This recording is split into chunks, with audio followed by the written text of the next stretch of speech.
For those of you who had the opportunity to see Kechi Okwuchi on television, she is an individual that you will find very hard to forget. The pure talent that comes out of her voice, of her presence, is something that's remarkable. Uh, if you ever get a chance to see her live, the confidence that she displays when she is on stage and singing in front of an audience is something that you will not soon forget. More than anything else, you will hear that voice that just moves you. But there's a little bit more to Kechi Okwuchi. She's got a story. It's unique. It's one that is, and at times, a tearjerker, but most of the time what it is inspirational. And so I'd like to welcome my guest tonight, Kechi Okwuchi. Kechi, thank you so much for joining us. Thank you so much for having me, Dr. Grossman. It's good to see you. It's good to see you. For those of you who haven't had the opportunity to see Kechi, I really, really encourage you look up some of the work that she has done on YouTube.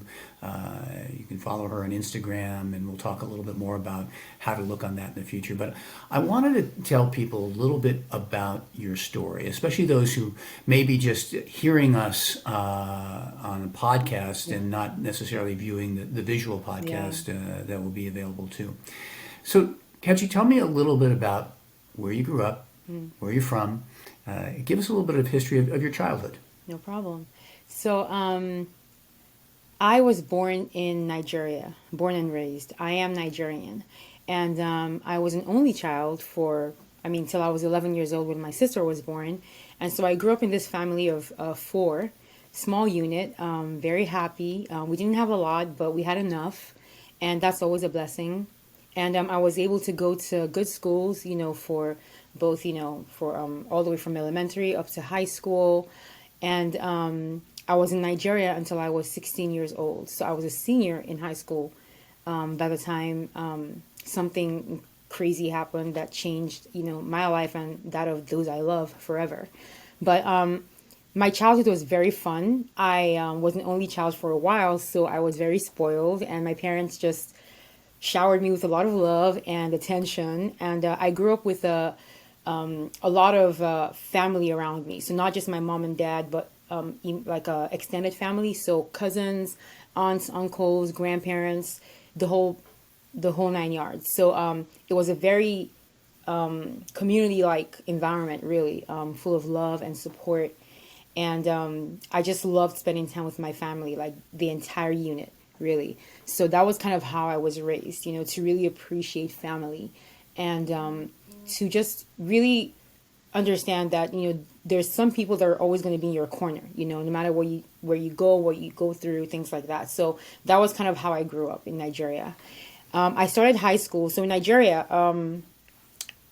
middle school, junior high, and high school, how you have them here in America, it's kind of all grouped into one, like, school in Nigeria. So from 7th to 12th grade, I was in one school. It was a boarding school, and that's typical for Nigeria, actually. And so that was my 6 years of like tweens to teens. I spent it in that boarding school and made lifelong friends. Like a lot of the friends that I have till today were made during that phase of my life.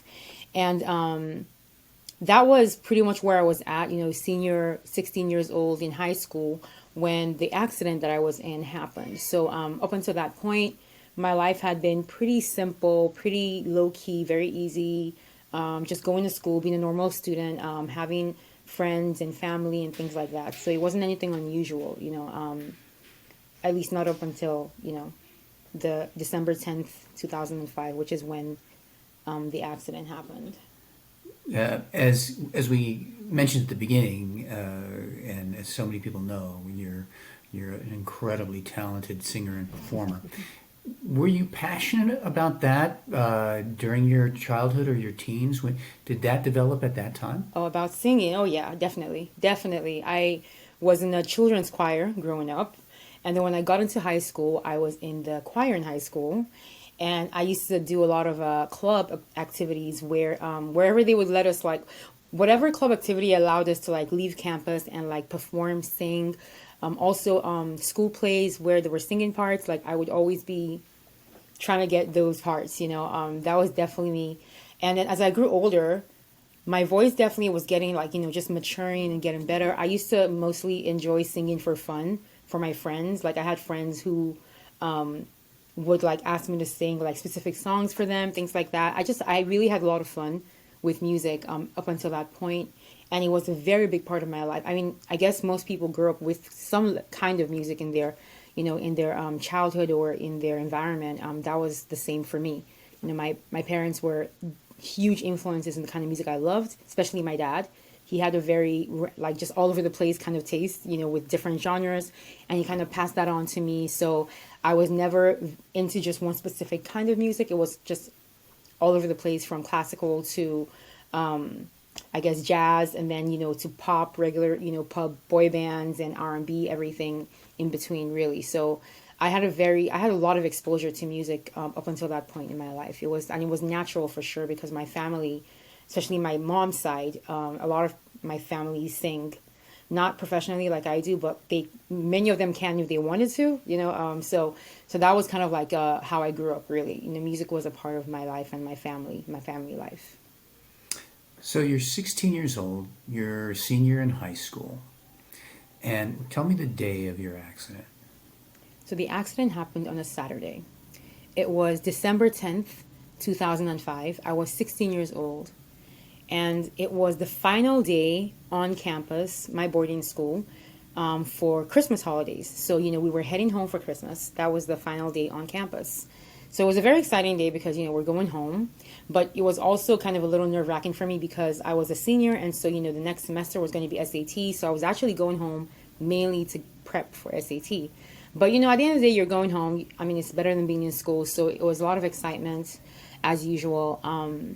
And so the day started very normally, very early. You know, we have to wake up early, have breakfast, and then get on the school bus to get to the airport and then board the plane that would take us home. So what the school usually does is they group students who live in the same area onto the same airplane, right? So those kids who lived in the same area as I did in Nigeria would usually board the same plane to go home. So this was like a routine for us at this point. I knew a lot of the kids that were typically, you know, my travel buddies and a lot of close friends that were in that group as well. So yeah, it was a regular day. We boarded the bus, and I sat with one of my closest friends. We were going on the bus. We typically sit together, and then we got to the airport, and the flight was delayed for a little bit, but that's also not unusual. And then we boarded the plane eventually, and this is typically an hour and a half flight, give or take, depending on weather, but usually around that area. So again, routine. You know, it was not unusual for us to fly. I at that point had flown like countless times, you know, so it wasn't, you know, a new experience, not like very And you're far flying from where to where? This was from one, so it's kind of like going from Texas, like maybe from Houston to New York, or Houston to LA, something like that. So it's kind of like a state to state kind of flight, basically, like within local airline. Commercial flight, you know, regular plane, 109 passengers in total, including the flight crew. So yeah, there were 61 students on the plane So it's a big passenger jet. regular passenger jet, yeah. And there were 61 kids from my high school. So myself, including me, and then 60 other kids. And then everyone else was just like, you know, regular passengers, just random people, you know, just people that fly. So 109 of us, yeah. So the plane took off and everything was normal. You know, it was all just normal, uneventful, you know, which is the best kind of flight. And you know, I slept a little bit, talked to my friend a little bit. I was in an aisle seat in the front, and my close friend that I typically travel like alongside, was in the aisle seat next to mine. And then time passes just like that. Then eventually, we have about 20 minutes left in the flight, and the pilot comes on the intercom and makes the announcement, you know, on the speaker that we will be starting our descent soon into Port Harcourt Airport, which is where we live. So that's the state that we're going to. And then the turbulence started at that point. At this point, honestly, this was the beginning. Nothing was alarming because turbulence is part of flying. It's not something that you freak out over. It's just, it's not unusual, essentially. So there was no reason for anyone to kind of panic at this point. But then it started getting really, really bad, like much more dramatic than is normal, like typical. And even then, even though it was dead quiet inside the plane, like no one was saying anything in the cabin, but I just know the point where like we were all thinking the same thing, like is something going, like for the first time we're all just like something is up, this is different, but no one wanted to like be the one to voice it, to say anything. So we're all just sitting there. The tension just keeps rising in the cabin. And then there's this woman who kind of screams from the back of the plane. And her scream was just that was all anyone needed to go on, like full on panic. Like the panic and chaos that ensued was just insane. No one was running around the cabin or anything like that. We're all strapped in with our seatbelts. It's just people started screaming, praying at the top of their lungs, and just shouting like what is going on. And it was just, and I remember just sitting there in my seat, and I was just like, just kind of just staring into space, like it was a very surreal moment for me. It was kind of like, is this real? Like it's, you don't board a plane preparing for the worst, even though it's something that sometimes happens. It's not frequent enough that you prepare for that kind of thing like ever. So like I just didn't know it was hard to believe that this was reality, and I was literally just awestruck at the fact that like a movie like scenario was like happening in my reality. And I couldn't see out the window because I was in the aisle seat. I remember trying to look to my left, and I could just see clouds. It was just gray. There was nothing that could like indicate that anything like were falling to the ground or whatever. I couldn't see. And then my friend was in the aisle seat next to mine, so I held her hand. She was the last person I saw in that plane, last person I talked to, last person I saw. And she was like, what's going on? What do we do? And I was like, I don't know, maybe we should pray. And before we could say anything more than that, it was just like this loud scraping like metal sound that just kind of like jars the brain, the senses, and then just darkness. I'm guessing at that point I maybe the impact with the ground, I blacked out, but that's the last thing I remember, the metal scraping like sound, and then just darkness. And my next vivid memory after that is opening my eyes, and I'm horizontal in the hospital bed, and 5 weeks had apparently passed, and I was waking up from a coma. And that was when, my life as a burn survivor officially began. I sustained third-degree burns over 65% of my body, and everyone on the plane but two people survived. I mean, everyone on the plane but two people passed away. So it was just myself and another lady who I didn't know that survived the accident, unfortunately. So all the other kids, my friends that were on the plane, were gone. Of course, I didn't find this out until like 4 months into my treatment, because they couldn't just tell me like in the beginning, because psychologically they weren't sure I would be able to handle the truth. At that point, they had to wait until I was feeling better physically to tell me the truth. But yeah, eventually I realized, and yeah, that's what happened. Wow. I've known you for a long time now, and I don't think you and I have ever discussed the Details, actual that's scene of the accident itself. And, it gets me kind of emotional, kind of hearing that. I mean, I know what you've gone through afterwards, and obviously through what I do, I know the process that you had to go through from that point on. Mm-hmm. But that is everybody who flies, their worst nightmare. And It's everybody true. has that thing in the back of their mind, Yep. takeoff and landing. And to have gone through that had to be absolutely terrifying. Definitely. It was. When you wake up, you've gone through multiple surgeries, you've probably been on a ventilator for a prolonged period Oh, of yeah. time. Yep. Did you have a tracheotomy performed? I believe probably because A I tube in your had neck? one in my throat. I had a Yeah. like a, So a yeah, tube. Yeah, I couldn't yeah. talk So when you I had woke that. up. Yeah. Right. Mm-hmm. So usually, for people who are on a ventilator for a prolonged period of time, and if you've been sedated for a long period of time, they'll Yeah. do that. Yeah. Which, by the way, has tremendous, potential negatives for a singer. And even though that probably wasn't where you were at that point in Oh time, yeah. I think that speaks even more for the power of your voice, Oh having wow. recovered from that. But you wake up Mm. and you open your eyes. You're in a hospital bed. Mm. Do you remember what your first thoughts were? Yeah. My first thought when I opened my eyes was, "Where's my mom?" That was my first thought. I could hear her voice before I woke up, actually, officially from the coma. Even before I was physically conscious and my eyes opened, while I was in a comatose state, I could hear my mom's voice. I kind of started, I guess as they reduced like the amount of the medication that was keeping me, because it was a hospital induced coma. So as they gradually weaned me off of the medication, I guess my consciousness started coming back way before my eyes opened. So I could hear sounds around me before I opened my eyes. Like who knows, maybe weeks, days, I have no idea. But I would hear like, clock ticking. I would hear music playing by my bed. I would hear nurses. I would hear like shuffling like on the mattress or like the bed sheets and blankets, and I would hear my mom's voice. I That's how I started keeping time.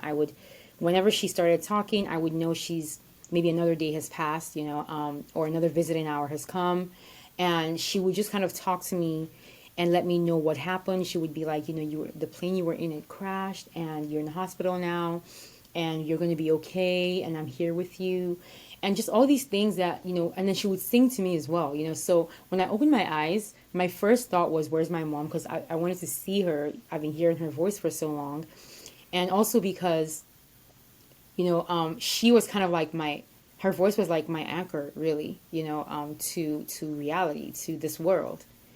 In the beginning, at that time, it felt very easy to slip away. And so I needed a reason not to. And, her voice was that for me. So when I opened my eyes, she was the first person I looked for. And the first face I actually saw was my nurse, who told me to blink once for yes, twice for no, when she asked me different questions. And so when she asked me, do you recognize this woman? And it was my mom. Her face like hovered over me, and immediately I saw her, I started bawling, and I like blinked once, and I was just really happy to see her. So yeah, that was my first thought, my first memory. When you did regain some of your consciousness, tell me about the fear that you must have felt at that time, or did you feel fear at that time? So in the beginning, like, the first few weeks, months after the coma, honestly, when I woke up, I was very blessed to not wake up in a panic or like fearful about what happened to me. And this is because of the fact that my mom had been telling me what happened before I even opened my eyes. So she prepared me. And, this is something about me that, she knows, being my mom. I do not, I can take surprises, as long as you like, honestly, I'm not great with surprises, but like, especially if it's bad news, but I'm the kind of person that, if you let me know something beforehand and I have time to assimilate it, then like, I get better about it. So if you tell me something shocking, just give me maybe a few days, few hours, and, and I'll feel better. So I feel like she, just knowing that about me, she didn't want me to wake up, all panic, like, what is going on? Why am I here? So she kind of prepared me, telling me, she had no idea if I would actually, hear her, but she was just telling me these things, hopefully. And it helped because when I opened my eyes, I knew where I was. I knew I was in South Africa. I knew I was in a hospital called Mill Park in Johannesburg. I knew that I was in a plane crash. I knew I was badly hurt. And I knew that I was going to be okay. So I did kind of wake up just kind of aware of what had happened So, and where I was and why, most importantly, why I was in this particular situation.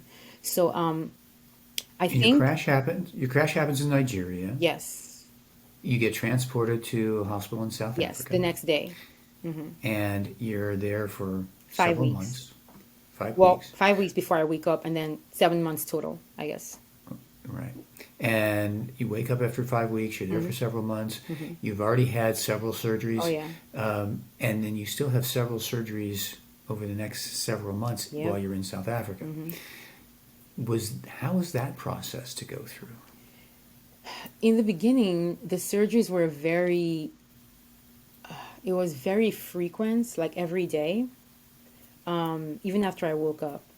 But I was also very numb for most of it. So I'm sleeping really, there was just a lot, the whole beginning part of, and when I say beginning, I mean like the first maybe 2, 3 months was very floaty, very cloudy. I wasn't quite there, but I was aware every time they wheeled me into the theater for surgery. As I got better, however, I got more and more conscious, and my feeling, my sensation came back gradually, and I started feeling like the pain of what happened, and then eventually the itching, and so surgery was still pretty frequent. It became twice a week before I left South Africa, and at that point, it was really just routine. It felt like this thing that I have to do, like twice a week. And I just knew whenever I have surgery, I can't eat throughout the day, and that always sucked because I would like have to wait until they're ready for me. And I just remember also just being very. It was almost like the better I got, the more over it I was. I guess the better I got, the more aware I was, the more conscious I was, the more, it just became this like tedious kind of routine, but that I still understood was necessary for me to get better. So I just kind of tried to take it in stride as best as I could, really. You are a beautiful woman now, and I have to imagine you were a beautiful teen. Yeah. And you go through all of this, and you have to at some point look in the mirror and say, this is not the same person that I recognize. Do you remember that experience? Yes, I do. About 4 months passed in South Africa, and I started getting curious about my appearance, like my face specifically. I was bandaged head to foot, so I knew not to expect, anything great because I could tell, that my face was also bandaged, and it would itch, it would hurt sometimes. I just knew that it was whatever I'm seeing on my body affected my face for sure. Like as you said, like growing up as a teenager, I was really pretty and very aware of it.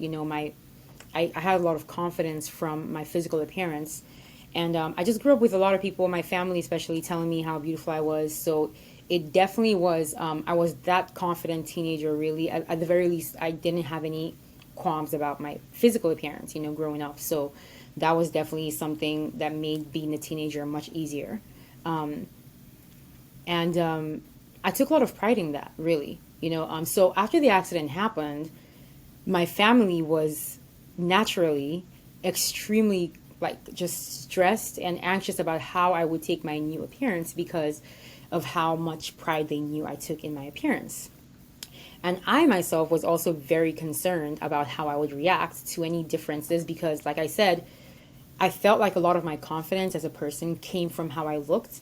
And so, what would happen to me and all those other things I liked about my personality, what would happen to all those things if I lose the physical? So the better I got, the more kind of curious I got about my face because I wanted to just see how I would react really. And if it was negative, then I just wanted to start whatever therapy I needed to start. So, I don't have to be worried about it too much. I just wanted to see what we're dealing with.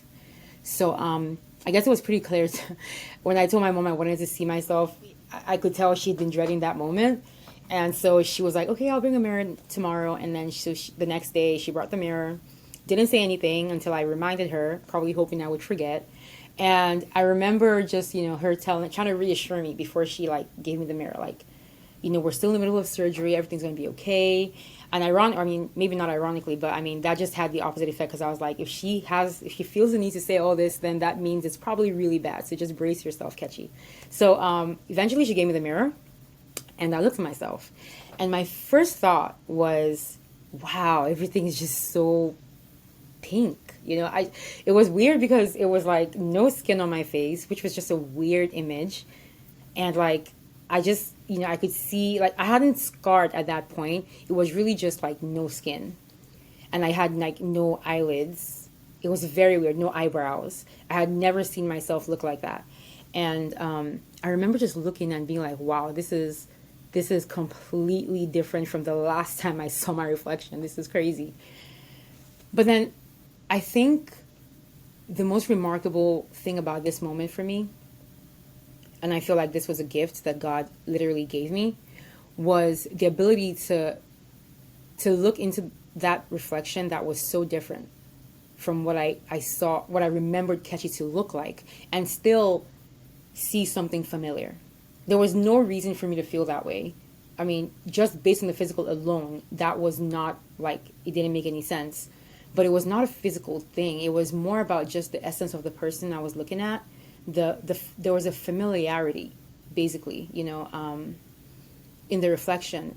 And that was the moment that, like, it hit me that, oh my God, like, okay, so if I still feel like Kechi, even though I don't look like Kechi, then I mean that obviously has to mean that whatever makes me Kechi actually is way, like, it goes way beyond just the outside, because there's no reason for me to still feel like I like myself if I don't look like myself, if everything had to do with the outside. So that moment was really the birth of what has become my life mantra, which is that my scars do not define me.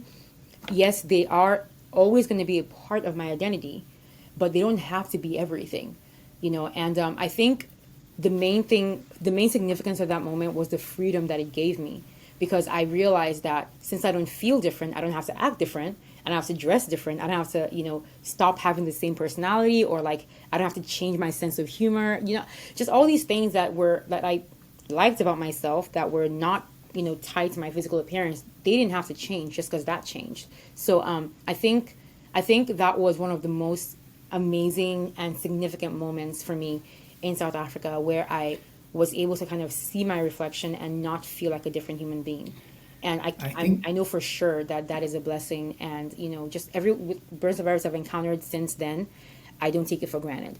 So it's definitely a big part of why I'm able to, I guess, advocate the way that I try to anyway. But yeah. That is remarkable for a 16-year-old girl, because that is, the maturity that is very rare to come by, no matter what age you're at. It is frightening to imagine your world changing, because we live in a world that so focuses on our appearance. And that's not a judgment one way or the other. It is what it is. It is what it is. But Yep. when you lose that, and to be able to have the ability to look past that at a young age, and especially at the very onset of this journey that you're now going to have to take, that's a remarkable situation. Thank you. When you went through that, or when you were going through that, I know you're a woman of faith, and a woman with a strong belief in God. Yes. Were you angry at God? I think I was, but not, interestingly, it was never about me, or about like anything to do with me. Any anger I ever felt, or I would say more like confusion, was about the fact that like no one else survived. Like there were only 2 out of like 109 people. Like How all did those that make kids. you feel? Did that make you feel unique? Did it make you feel sad? Was it a combination of feelings that you're, not the sole survivor, but almost the sole survivor of a plane crash that took 107 other lives? It made me feel like life was unfair. It made me feel like if you can save 2, why can't you save everyone else? Like you're supposed to be this amazing God. You're supposed to be this being that can move mountains and like do whatever you want. And like it just didn't make any sense to me. If you can save like so many people, why can't you save like 109 people? It was like if 2 are alive, then more can be alive. And why isn't that the case? Why only 2? I feel like that was the main thing for me. I just felt like it was so unfair. I never felt undeserving of surviving. I was grateful that I was alive, especially because of the joy that I could see brought my family. I couldn't regret something that made my mom and my family, my dad, so happy. So it was never about that. It was about feeling like if I'm here, if I'm here, then everyone else could have been here too if you so chose, God. So why not? And I really struggled with that for a while because, my faith was still kind of like budding, at that point. It was a little like mustard seed. It was still growing and I was learning about him.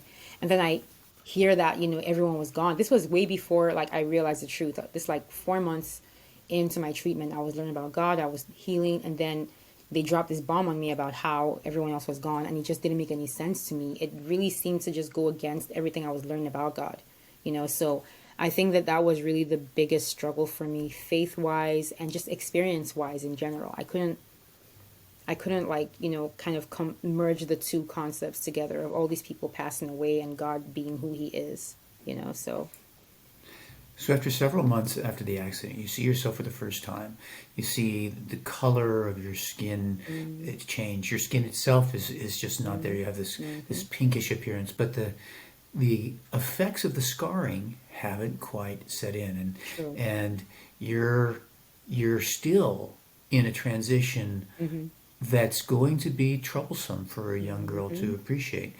For those of you who don't necessarily know what happens with burn injuries, is that first your body tries to heal, but then it tries to overheal.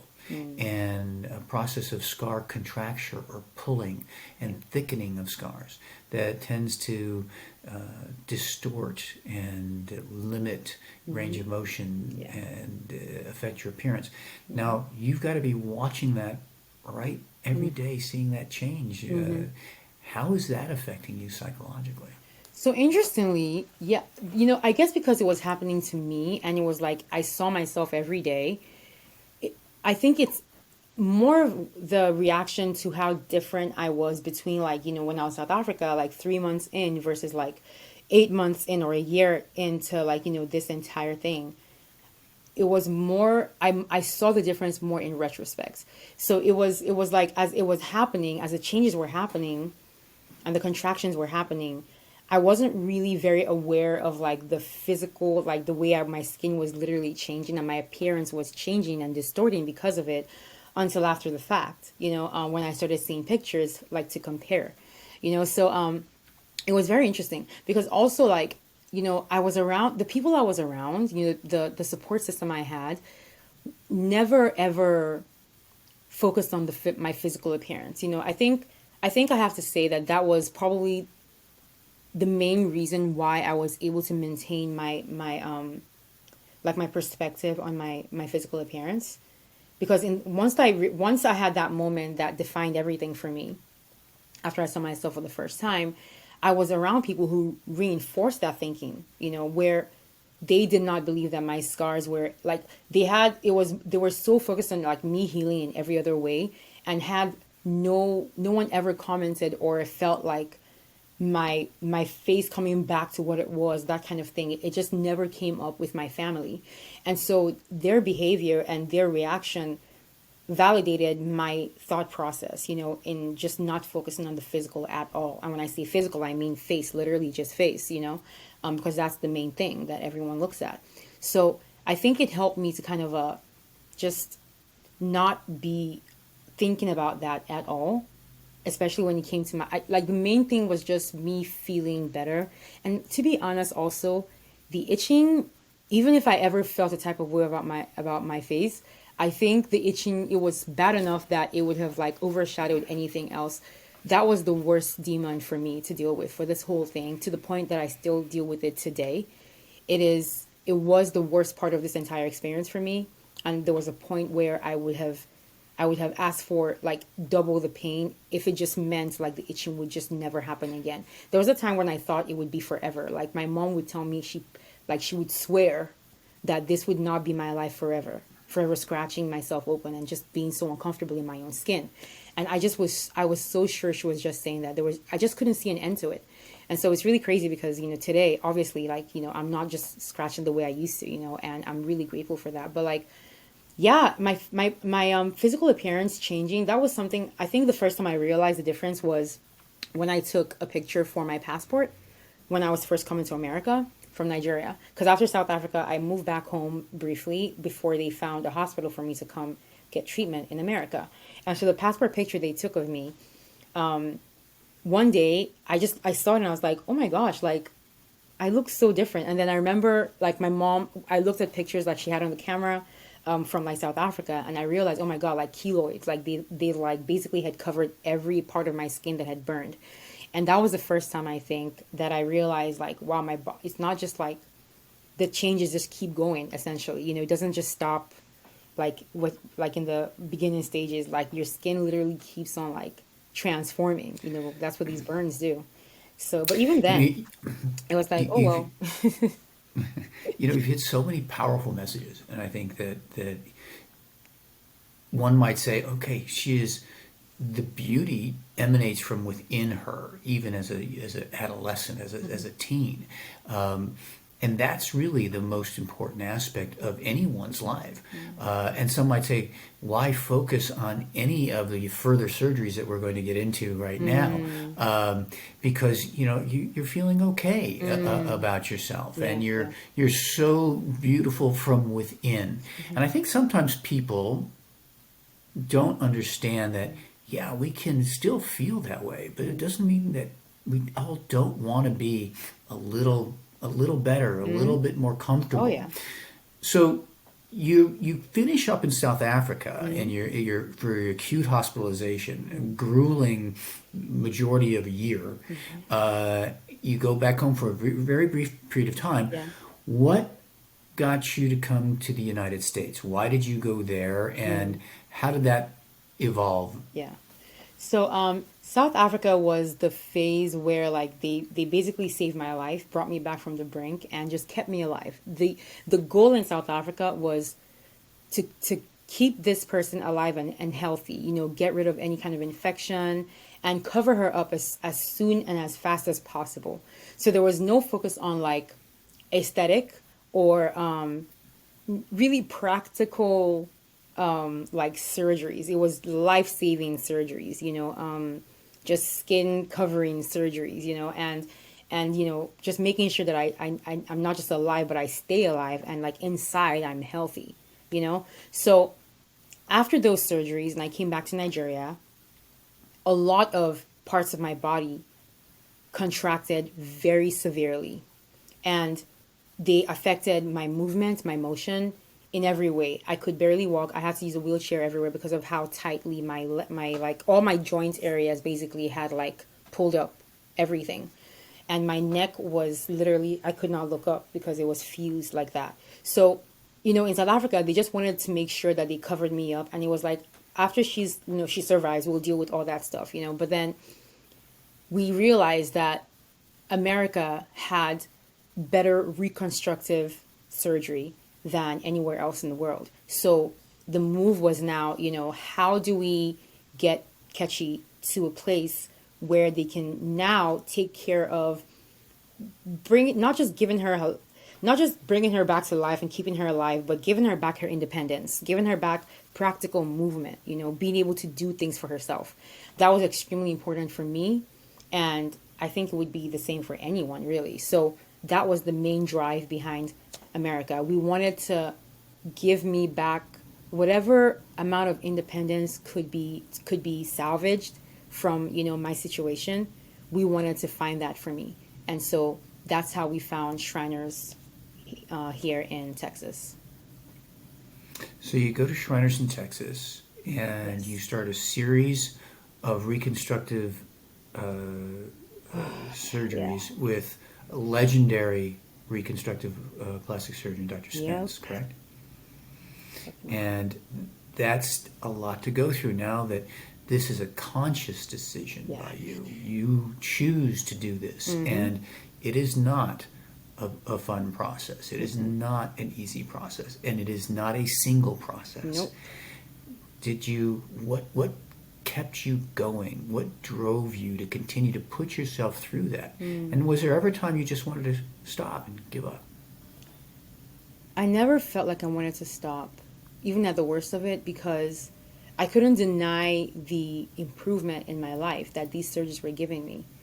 And so it was hard to to resent the process, no matter how painful it got, no matter how tedious it got, because with every surgery, I was feeling the effects, the positive effects. I was feeling the difference. I was walking better. I was walking, period. And then I was walking better. And then I was doing things for myself as time passed. So the positives were just, they far outweigh the negatives to stop or to not appreciate the process. So it never got to that point or that emotion. But I did need things that would keep me going when things got a little too much to deal with, especially the pain, because it was literally just, I was just always recuperating. Once I'm better, it's another surgery and I'm back to recuperating. So that was all my life was for the next, this was from 2007 to 2010. That's all I was doing. And so it takes a toll mentally, I would say, more than anything. And so for me, it was important to have distractions, escapes, and music was a major one for me. I guess at this point I should mention that after the accident, my voice actually did change. No explanation as to why or how medically, but the quality of it got better. It changed. And this was like a distinct thing that it was noticeable. If you knew how I sounded before, you could tell how different it was after. And this was something that happened in South Africa, and something that we didn't question. I just kind of took it in stride and was like, hey, like, this was a horrible thing to happen. I'm going to take whatever good thing I can out of this. And singing was one of those things. So as I moved to America and my reconstructive surgery started, music became my literal escape, because the hospital is very focused on, like, Shriners has this holistic mentality of healing where it's not just about the surgeries and stuff, but like they want to involve everything that the patient specifically likes. They want to involve all those things in their treatment, which I think is really cool. So for me, when they realized I love music and singing so much, they made music therapy part of my therapy. So I would have physical therapy, I would have music therapy, and music therapy was the best part of this entire experience. I absolutely loved my music therapist, Christine. She's now a lifelong friend. I thought she was amazing. She could play any instrument. She could do anything. She could learn any song. And like, I so looked forward to music therapy because it would always follow physical therapy, and it was kind of like, do something horrible and painful and then, earn this like, really fun part of treatment. So in that way, I really am grateful to just what music, how it was there for me, and for the fact that I could sing more confidently and, just have more fun with it. It was really a great part of the healing process. And, through that, I discovered that I actually really loved the idea of performing. So it was like this one good thing really, out of this situation. And so music was my escape. It was what helped make everything better. It was. As it helps you and it helps part of your recovery, when did you know that it was not just, oh, I have a nice voice, but you had something that was worth sharing with others? That's interesting. I don't know that I ever came to that feeling of like, oh, maybe I can do something with this. It was just like, as time passed, my voice, it got better, and obviously more so after the accident. But then for me, it was mainly just like, this is something fun that I can do, like as a hobby, I guess. I never thought big with it. I always just felt like, I'm just so happy I can like express myself this way, And so, my dad got me a karaoke machine, and I still have it till today. And that was like my favorite pastime. And it was like the one thing I could do no matter how I was feeling. Like when I was in South Africa, like lying in hospital bed, like music was like, I could sing even though I couldn't move my body. So I had this attachment to it. And so after like moving to America, having my karaoke machine, that was just like a pastime for me. Now, I did get to a point where a lot of people around me would be like, you need to do something with this voice. And I felt like, it would be a waste not to kind of show some appreciation to God for giving this to me. So I did feel like maybe at least I can join my like worship team, like when I was a kid, and maybe that would be cool. That would be okay. So that was like, to me, that was already stepping way outside my comfort zone. I joined my worship team all the way in 2015, even though we had moved to America in 2007, and I that was when I got the confidence to like go try out and be a part of something like that. And to me, that was like, okay, I'm doing something with it now. So like no one can say I'm wasting this. I'm doing something. So it never got to a point where it was like I need to sign up for a show or I need to let more people know about this voice. Honestly, without the people around me that were pushing for me to just see more value in this, I don't know if I would have done that by myself. Case in point, one of my best friends actually signed me up for America's Got Talent without telling me, and Well, that's I want why to talk about that in just a moment because I think that's an so interesting I never would story. have done it myself. But before we get to that, Yeah. I want to talk about some of the the challenges that Mm. someone in your position has to go through, Yeah. and the stairs. Walking into a place and people looking or not Yeah. looking. Yeah. When was it that you first noticed that that was happening? Yeah. How did you initially deal with it, Mm. and how do you deal with it now? So in the beginning, I think I started noticing it after I moved to America because that's when I actually started being able to go outside and leave the hospital and actually just be in society, be out there in the world and encounter people that weren't used to someone, with like just my appearance, like, doctors, my family or friends. And I think my first reaction was really just no one was like pointing and staring or harassing me or disturbing me. So I just kind of acted like it was like I didn't like I just kind of was aware of it, but it wasn't like bugging me. So it wasn't stopping me from living my life, so I didn't feel like I needed to stop enjoying things or going outside because people would stare. Because frankly, I had this like very objective perspective on the whole thing. So I feel like if it was flipped and I saw a person who looked like I did, I would probably do a double take as well. I feel like a lot of it is very much human nature. A lot of people, especially adults, don't want to stare. They're just like surprised, taken aback by, something different. And then, eventually like, decorum, kicks in and then you're like, I shouldn't stare at people. And then little kids are the ones who just like openly stare. And I'm not going to be mad at a kid for doing what kids do. So I feel like that was really it. I just had this understanding about it really where it's like, I know. I mean, of course there's going to be the people who abuse it and just like keep staring. But again, like I'm not aware because I'm not looking for those who are staring at me. You know what I mean? Like if I'm like out having fun and I know some people are staring at me, I feel like it shouldn't change my fun. It shouldn't change the fact that I'm out here to have fun for me and with people that I love and care about, The people that I care about are not the ones staring. So I can't be concerned with what strangers are staring for. I don't know if any of that makes sense. It's just more like, and then if there's people who are like confident enough to like come up to me and ask, and I have that too, where some people are like, what happened? And that's definitely appreciated too, because then, you just basically nip it in the bud and you're like, why do you look like this? And I just let them know. And a lot of times, I mean, no one's going to act weird when you tell them you were in a plane crash. It's usually, oh my God, thank God you're alive. So, it's never really a problem. So I think that's pretty much how I've handled. I don't think it's changed. I think that's pretty much how I handle it even today, because people still stare. I mean, they always will. But yeah, it's just kind of like I'm not gonna let it. I'm not interested in letting that dictate how I enjoy life. I intend to enjoy my life because it's a gift. I almost didn't have it, so I'm not gonna waste it on, other people's. And another thing is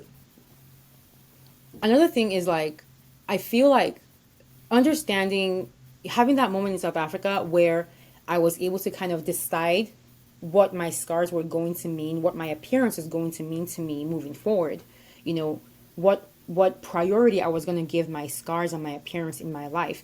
Deciding that in that hospital setting and for myself greatly helped when it came to coming back out into the world, because like we said, the world is very, I mean, not just judgmental, but if you let the world, they will tell you how to feel about yourself if you don't already know that for yourself. So I feel like I'm very grateful I was given the chance to decide for myself how to feel about me before I ventured out into the world. And that way, no one can tell me how to feel about me, you know? So I think just having that moment in South Africa really set everything in motion. It was the foundation. And moving forward, I just had that mentality, and it just really has never changed. And I have no reason to, I mean, so far it's been working. So I that's, think that it's pretty amazing that you go through what you do with a minimal amount of anger at the situation immediately, and then you resolve that, and the complete non-victim mentality. But anybody going through that needs a support system. oh yeah. And I know you have a wonderful relationship with your father and your younger sister, but I've gotten a chance many, many times to meet and be with your mom. Tell me about your relationship with your mom. My mom is my special gift, I think I would say. She is I feel like she was who was meant to be my mom for such a time as, this, what I went through. I don't know that anyone else would have been able to be equipped to handle things the way she did. She literally dropped everything to give me what she knew I needed, especially in the beginning. And God gave her a strength that, I mean, I've always known she was strong, but she had to bear the brunt of like her own grief of what had happened to me, grief about the entire situation, all the lives that were lost, probably guilt because her kid is the only one that survived out of all these other parents who she knew, and then dealing with my own like grief when I found out the truth, and just my own like burden of this broken body, and I don't know how she did it, but I'm grateful that I was born to that kind of person. She has been my rock since before I opened my eyes from that coma, and she hasn't left my side since. My number one support, and she's always been.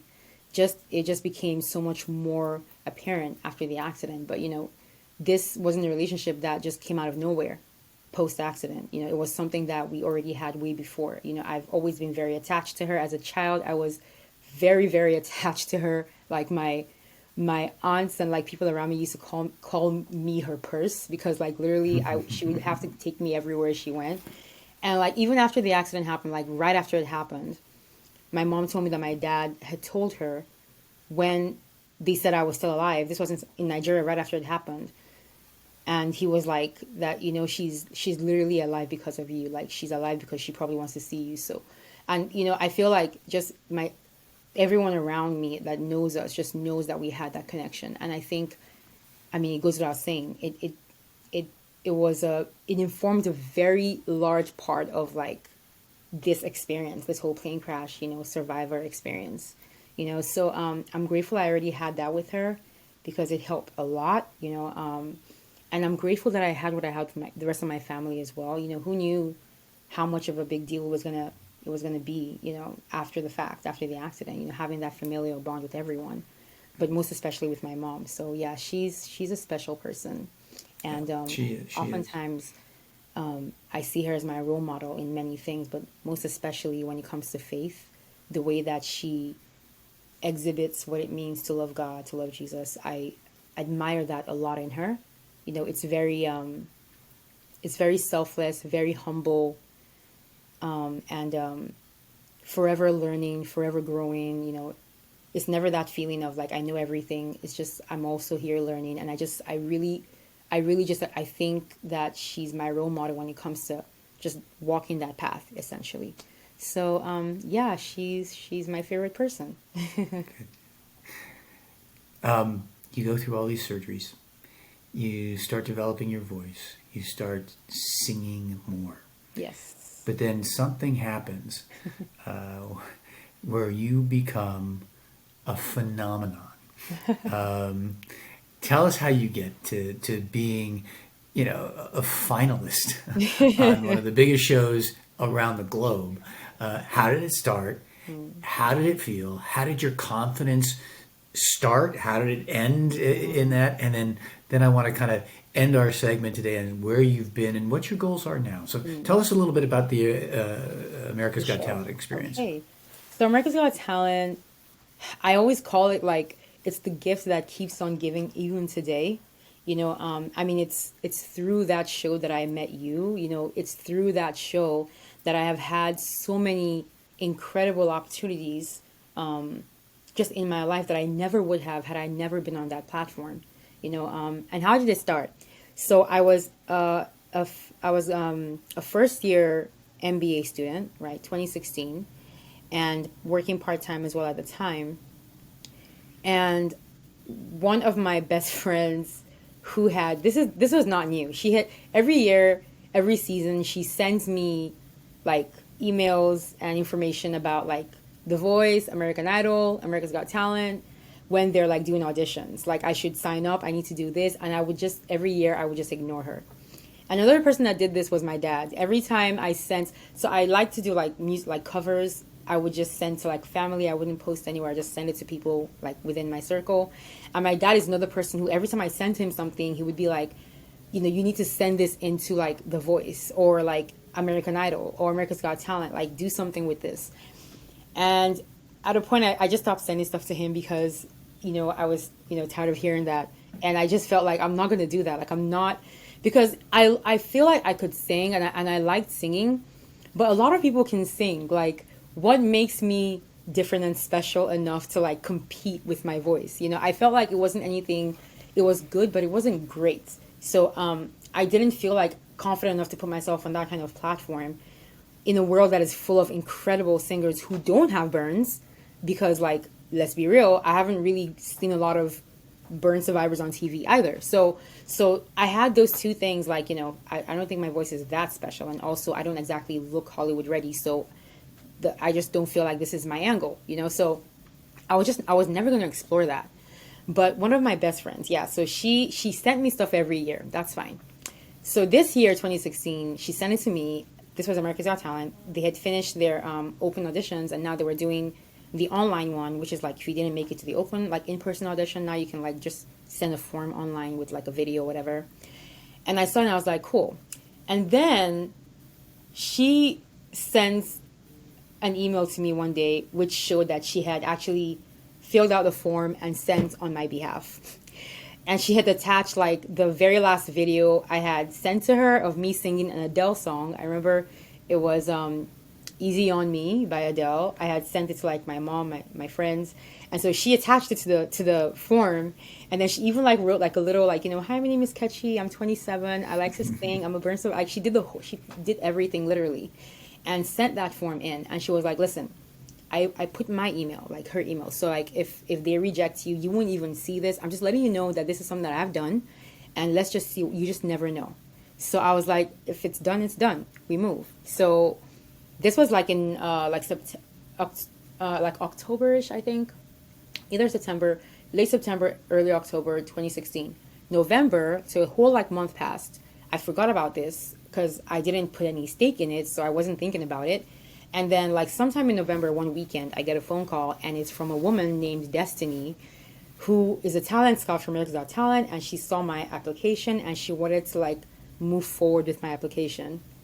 And that was pretty much how that started. I remember getting that phone call and just being like, is this for real? Like, what is this? Is this actually happening?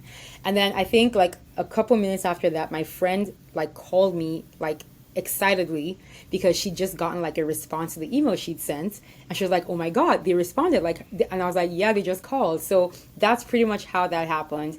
It was literally from out of nowhere. And I feel like God just took it out of my hands because he just knew I would not do it. So he had someone else take the step that I just was not going to take. And that is how like everything just kind of snowballed from there. So, So when you go yeah. there, when you tell me what it's like when you're first on stage in front of these people you've seen on TV all the time, and there's an audience in front of you, and while you've been in front of an audience, you probably haven't been in front of an audience this big at Oh that point no, in that time. was a different kind of audience for like, oh my God. I just remember realizing as I stepped on that X, like, holy crap, I did not prepare for this. Because I feel like up until the moment where I actually got on the stage, I didn't believe they would actually put me on stage. Like, I don't know why. I just felt like, how far are they going to really take this? Like, are they really going to put like a burn survivor on stage? Like, do they really think that is like is my voice actually like good enough to be like how serious are they? And this is like all the way up to when they flew me out to LA, and I was like still there, and I was like, okay, because like the contract also tells you that there's no guarantee of anything until you're like literally on that stage. So even if they fly you in, they might just decide not to like have you actually perform in front of the judges. So I'm just full of all this awareness. And I'm like, this is not going to happen. This is absolutely not going to happen. They're not going to do this. And then I'm like on the stage, and I'm like, I'm actually here. Okay. And so I started panicking, and I feel like when they were talking to me, like my voice was like, it went up like 3 notches. That's like my normal tone is like much lower than how I sounded that day because I was so nervous. And I remember the judges were just like they were just right there in front of me with no screen, and it was just a moment of like, oh my God, this is actually real. This is happening. And as I talked, the audience was encouraging, which was cool. And then the music started playing, and I started singing. And then, before I knew it, the audience was clapping along. And then the whole thing felt very surreal. I was very scared throughout. And I was so relieved when I saw all the judges clapping and like standing. That was really cool. I was like, oh my God, we got through it. Did not expect things to go like this, but hey, here we are. I mean, after that audition, honestly, I just felt like, I guess, that's, this is what it was for, and this is it. Like, this is the beginning and the end. So, who knows if they're going to air it, whatever. I'm glad for the opportunity. Like, I was literally ready to, like, for that to be over in that moment. I had no clue how far it was going to go. And I think that was just my mentality throughout the entire thing until I got to the finale. It was like every time I was like in the next run, I'm like, I can't believe I'm still here. And then it was the end. And yeah, it was When very you cool. when you get the golden buzzer, I mean that had to be something just that was pretty emotional. Oh my That God. Oh my all of a sudden. I God. mean, I remember. I saw the video of it long afterwards, and I'm watching it. I know what's going to happen, and I'm like in tears as I'm watching this happen. So at that time, it had to be Oh my God. just an amazing experience. It was surreal. It was, I can't believe that they actually, like, that Simon felt like I earned this. I cannot believe that he felt like I deserved this. You know, it was just really, my heart was full, and I just couldn't believe, I felt like it was just such an honor. I understood what it meant to have that. And I felt so humbled by it and undeserving, but grateful that I had been given it. And all I could think about was how like my mom was in the audience, and I know for sure she was bawling. Like the moment that happened, I was sure, I was like, oh my God, my mom is probably like like crying her eyes out right now too. And it was just like, it was a great moment really, and it was really a gift. I felt like that Simon wanted to give to me to kind of to just kind of validate me and just make me understand that I do belong here with all these other talented people.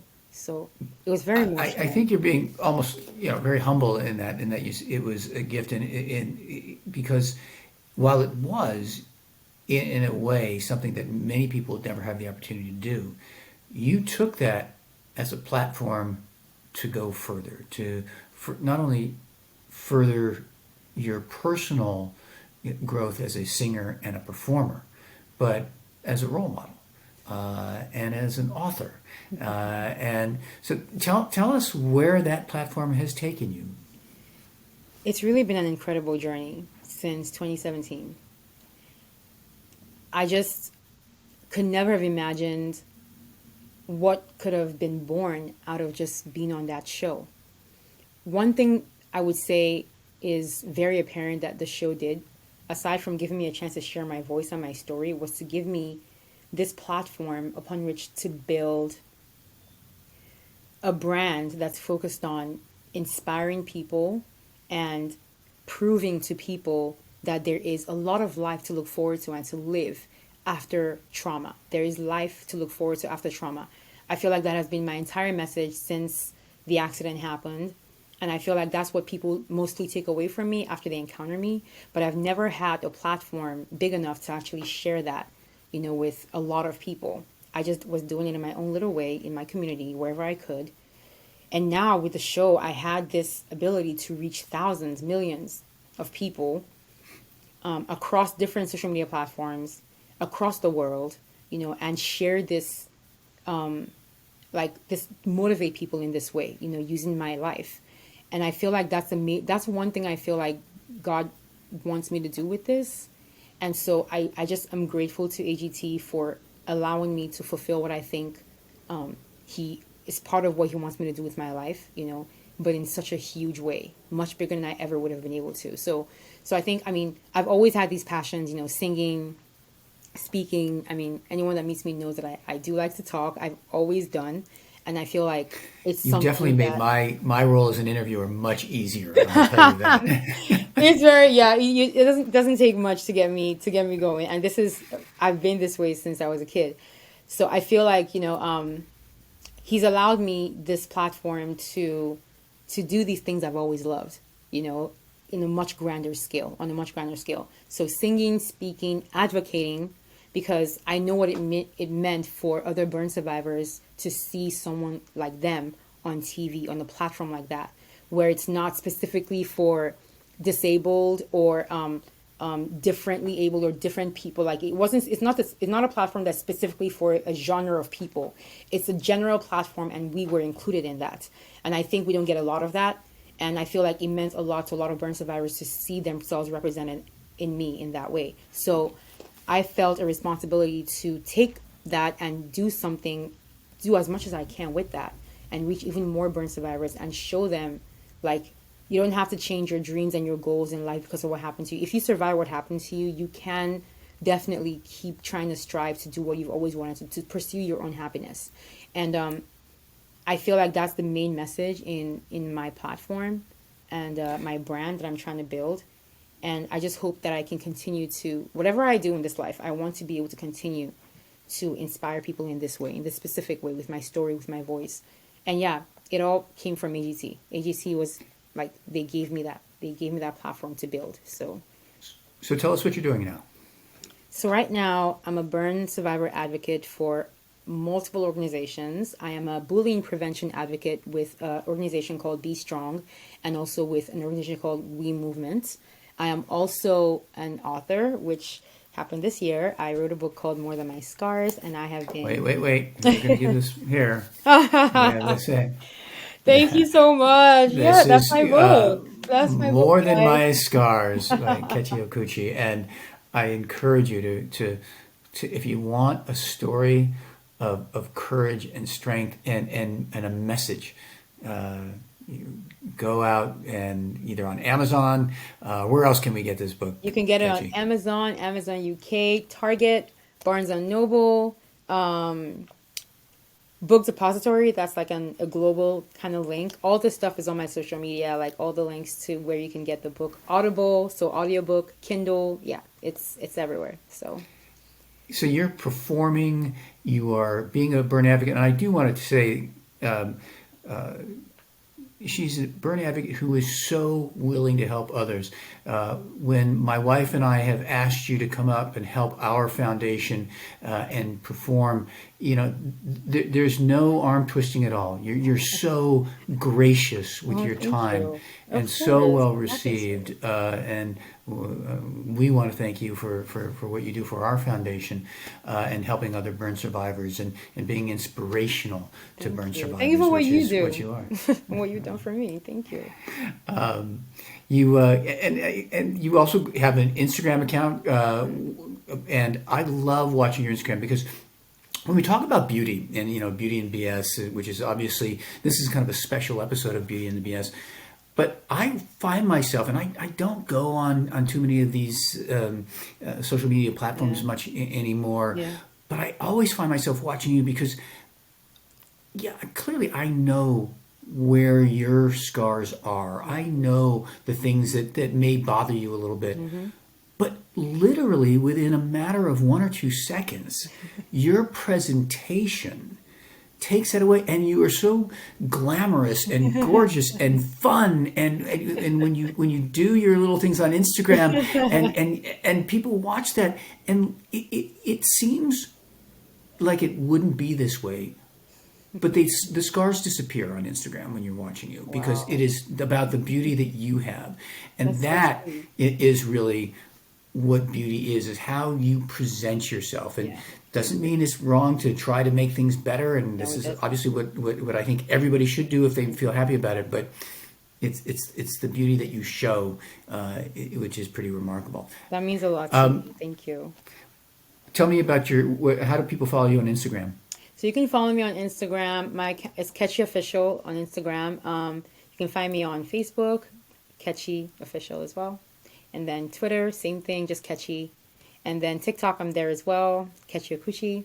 So pretty much any social media platform, yeah, I'm there. I have a presence and I post every day. And yeah, please, follow me. You can go on my website, catchyofficial.com, to get more information about like what I'm doing, where I'm going, whatever. And And you yeah. go and you do a lot. What's next on your agenda? I'm actually going to be in Milwaukee for the first time tomorrow. The weekend, I guess, for the whole weekend. I have an event on Saturday for it's a fundraiser, like a fundraising. So I'm the performer for the event essentially. So that should be fun because it's like black tie, and I always love when I get to like dress fancy. So should be a good time. Let me ask you a question, Yeah. as we're coming to the end of this episode. You go a lot. You travel a lot.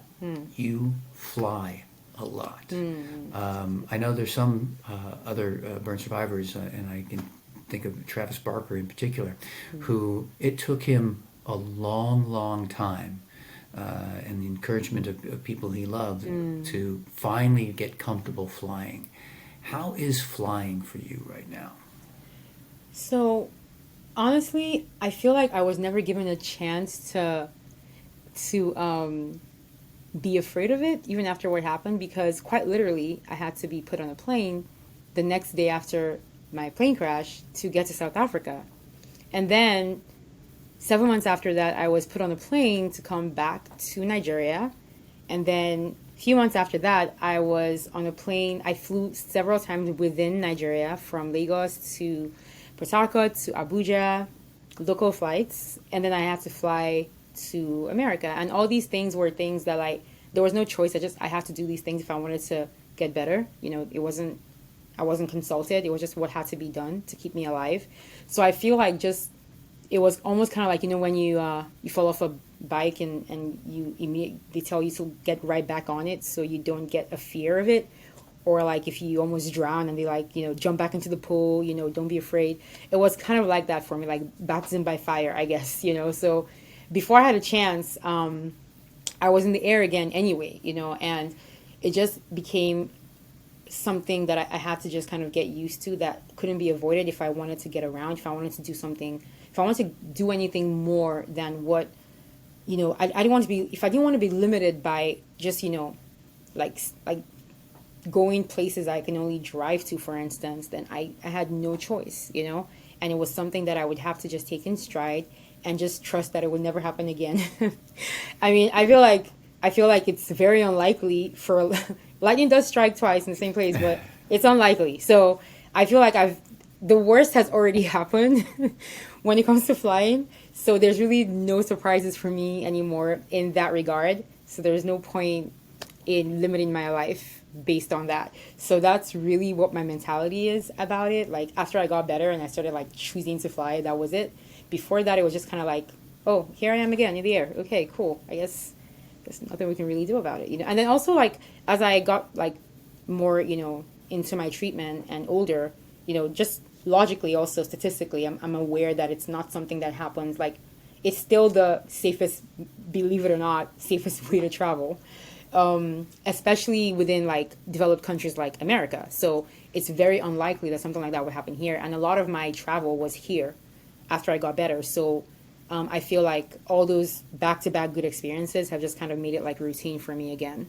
I think in the beginning, maybe like I moved here 2007, so maybe like every time I started traveling after I moved here, maybe in the beginning, like from 2007 to like 2012ish, I did have this like reflex reaction whenever the plane's about to hit the ground. So like when literally the few seconds when the wheels are about to touch down, I would have like these palpitations that would like just make my heart beat like crazy. And I would have to like literally hold on to like my mom if I'm traveling with her, or like the seat handles if I'm traveling alone. And I couldn't control that. Obviously, that's because it's obviously a reaction to something I cannot remember in the accident, which is fine. I'm not trying to remember, but as I kept traveling, that went away. And I did keep traveling because that was literally the only moment I felt fear. I was fine taking off. I was fine in the air. I wasn't going to let like a few seconds of like the safest part of the flight, like experience, stop me from traveling. So, and I wanted to go places. I want to go everywhere, So yeah, I think maybe if I had never had the chance to leave Nigeria after this happened, it might have been different, psychologically. Because the other survivor, who is now a dear friend, she doesn't fly. Just period, doesn't fly, And she wasn't burned, so she didn't have to leave Nigeria for anything. And so I think also she remembers everything, I blacked out after a bit, I only remember the terror of like the being in the cabin when things were going wrong, but I don't remember the actual crash. But she remembers everything. She never passed out. She remembers hitting the ground. She remembers, so her experience is completely different from mine, and her trauma is more psychological. So I feel like I got most of the physical trauma, but not the psychological. So that's why I can still move around. Had things been different, if I had more of her experience, probably I would not be able to fly as easily as I do. Who knows? I don't know, but I am grateful that it is not something that, inhibits my life. So, yeah. Well, I think you're an amazing human being. Truly, the exemplary phoenix of rising from a very, very tough situation to triumph. And you're young, and your life is continuing to develop, and the inspiration Amen. you give to so many, and I know will continue, Amen. will be amazing. I hope so. Kechi, thank you so much for spending this time with us today. It's a very special episode for me, and pleasure, please. I look forward to seeing you sometime soon. Yes, definitely. Thank you so much, Dr. Grossman. And right. just thank you for everything that you do, too, for the burn community. And specifically for me, I'm glad that our paths crossed. And thank you for everything that you've done for me as well. So I'm grateful. I'm glad they did, too. All right. This is another episode of Beauty and the BS. Thank you all for joining us. We'll talk with you next time.